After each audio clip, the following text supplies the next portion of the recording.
ஏதோ ஒரு சூழ்நிலையில் நீ வீழ்ந்துவிட்டால் அதுவல்ல விதி. விழுதுகள் கீழ் நோக்கி வீழ்வதால்தான் நிமிர்ந்து நிற்கிறது. அதுவே விதி. இறைவன் சிலவற்றை காலம் கடந்து கொடுத்தாலும் காலத்தால் அழிக்க முடியாததாக கொடுப்பான். சோர்ந்து போகாதீர்கள். பொறுமையாக இருங்கள். அதற்கு பரிசு நீங்கள் அனுபவித்த சோதனைகளை விட பன்மடங்கு சிறப்பான ஒன்றை இறைவன் கொடுப்பான். நீ இழந்ததை நினைத்து வருந்தினால் இருப்பதையும் இழந்து விடுவாய். நீ இருப்பதை நினைத்து மகிழ்ந்தால் இழந்ததையும் அடைந்து விடுவாய். எதுவாக இருந்தாலும் அது இருக்கும் பொழுதே பாதுகாத்துக்கொள். போன பிறகு அதை எண்ணி வருந்தாதே. பிறருக்கு ஏதாவது கொடுக்க வேண்டும் என்று நினைத்தால் நம்பிக்கையும் அன்பையும் கொடுங்கள். ஆயுள் முழுவதும் அதுவே போதுமானதாக இருக்கும். கோபப்பட்டு வென்று விட்டாய் என்றால் உன் கோபம் பெரிது என்று அர்த்தமல்ல. அதை தாங்கிக் கொண்டவர்களின் பொறுமை பெரிது என்று அர்த்தம். மற்றவர்கள் புகழும்படி வாழவில்லை என்றாலும் பரவாயில்லை. யாரும் உன்னை பழிக்கும்படி நீ வாழக்கூடாது என்பதை நினைவில் வைத்துக்கொள். எத்தனை இன்னல்கள் வந்தாலும் சரி, சிறந்த சிந்தனை மற்றும் உயர்ந்த எண்ணங்கள் நம்மை எப்போதும் நிலையாக வைத்திருக்க உதவும். அன்பான ஒருவரிடம் தோற்று பாருங்கள். வெற்றியை விட தோல்வி எத்தனை சுகம் என்று தெரியும். உறவானாலும் சரி, உடன் பிறப்பானாலும் சரி, காசு பணம் என வந்தால் இங்கு எல்லோரும் சுயநலவாதிகள்தான். ஒரு குருடனுக்கு கண் தெரிந்துவிட்டால் அவன் முதலில் தூக்கி போடுவது அத்தனை நாள் துணை நின்ற அவனின் கைத்தடியைத்தான். அவ்வளவுதான் வாழ்க்கை. சேர்க்கை சரியாக இருந்தால் வாழ்க்கை சரியாக இருக்கும். உங்களை குறை சொன்னால் கலங்காதீர்கள். ஏனென்றால் நல்லவர்கள் யாரும் மற்றவர்களை குறை சொல்ல மாட்டார்கள். குறை சொல்பவர்கள் யாரும் நல்லவர்களாக இருக்க மாட்டார்கள். உங்கள் வாழ்க்கையில் யாரையும் குறை சொல்லாதீர்கள். நல்லவர்கள் உங்களுக்கு மகிழ்ச்சியை தருகிறார்கள். கெட்ட மனிதர்கள் உங்களுக்கு பாடத்தை கற்றுத்தருகிறார்கள். மோசமான மனிதர்கள் உங்களுக்கு பாடம் கொடுக்கிறார்கள். சிறந்த மனிதர்கள் உங்களுக்கு நினைவுகளை கொடுக்கிறார்கள். இருக்கும்போது புரிந்து கொண்டு அன்பு காட்டாத எந்த உறவும் இறந்த பின் அழுது நடிப்பதில் எந்த பயனும் இல்லை. பொய் சொன்னால், ஏமாற்றினால் பாவம். மனசை நோகடித்தால் பாவம். துரோகம் செய்தால் பாவம் என்று நாம் தான் பயந்து வாழ்கிறோம். ஆனால் நமக்கு இவற்றை செய்தவர்கள் நல்லாதான் வாழ்கிறார்கள். ஆலயம் செல்வதும் ஆண்டவனை தரிசிப்பதும் ஆன்மீகம் அல்ல.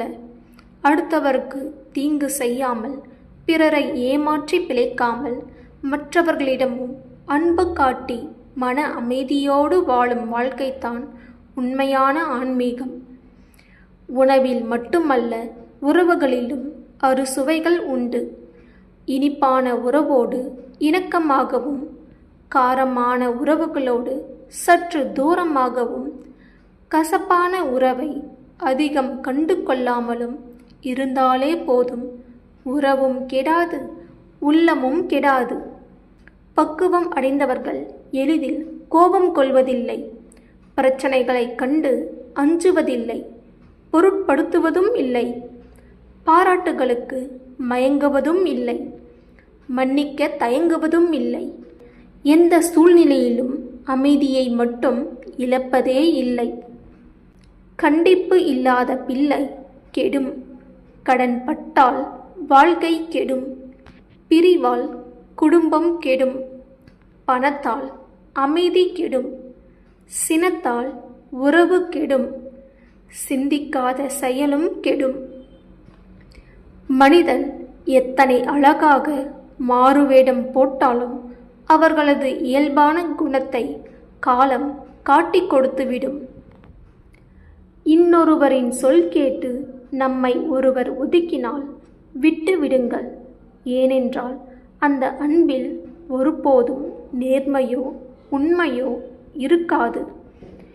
எந்த உறவிலும் தன்னை நிரூபிக்க வேண்டிய சூழ்நிலை வந்தால் மௌனமாக விலகிவிடு.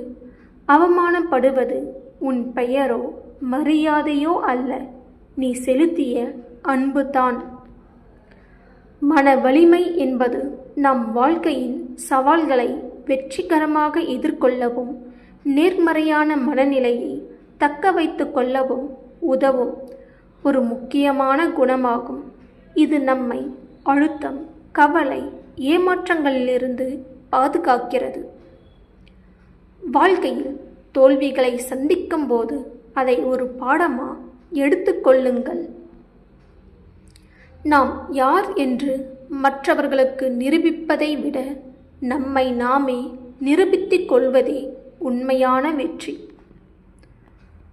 வாழ்க்கையில் நாம் கடினமான காலங்களை எதிர்கொள்ளும் போது நம்பிக்கையை இழக்காமல் இருப்பதே முக்கியம். கடினமான சூழ்நிலைகளில் இருந்து வெளியே வர ஒரே வழி அதை எதிர்கொள்வது தான். நம்மை நாமே சந்தேகிக்காமல் இருந்தால் நாம் எதையும் சாதிக்க முடியும். ஒவ்வொருவருக்கும் ஏதோ ஒரு தனித்திறமை ஒளிந்திருக்கிறது. யாரும் யாருக்கும் இணையோ, யாரும் யாரை விட தாழ்ந்தவரோ இல்லை. அடுத்தவர்களுடன் ஒப்பிடுவதை தவிர்த்து விடுங்கள். அனைத்துமே காரணமில்லாமல் தாமதமாகிறதே என்று நீங்கள் நினைக்கிறீர்கள். ஆனால் அனைத்துமே காரணத்துடன் தாமதமாகிறது என்பதாக படைத்தவன் தீர்மானித்திருக்கிறான். வருவதும் போவதும், பெறுவதும் இழப்பதும், நடப்பதும் நிற்பதும், வாழ்வதும் தாழ்வதும் இரவு பகல் போல இயல்பாக இருக்கிறது. இதில் வந்ததற்காக பெருமைப்படவோ போனதற்காக வருத்தப்படவோ வேண்டாம். தான் ஒரு ஞானி என்று நினைக்கும் ஒரு முட்டாள் வெறும் முட்டாள்.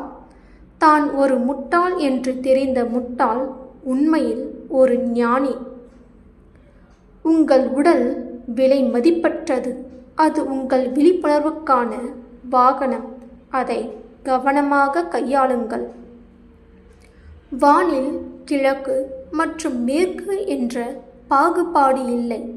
மக்கள் தங்கள் மனதினால் வேறுபாடுகளை உருவாக்கி பின்னர் அவற்றை உண்மை என்று நம்புகிறார்கள். உங்களுடன் நடக்க ஒரு நல்ல துணையை உங்களால் கண்டுபிடிக்க முடியவில்லை என்றால் காட்டில் சுற்றித் திரியும் யானையைப் போல தனியாக நடந்து செல்லுங்கள். உங்கள் முன்னேற்றத்திற்கு தடையாக இருப்பவர்களுடன் இருப்பதை விட தனியாக இருப்பதே நல்லது. மற்றவர்கள் என்ன செய்கிறார்கள் அல்லது செய்ய தவறுகிறார்கள் என்பதில் கவனம் செலுத்தாதீர்கள். நீங்கள் என்ன செய்கிறீர்கள் அல்லது செய்ய தவறுகிறீர்கள் என்பதில் கவனம் செலுத்துங்கள். உள்ளத்தில் கோபம் இருந்தால் மட்டுமே வெளியில் எதிரி இருக்க முடியும்.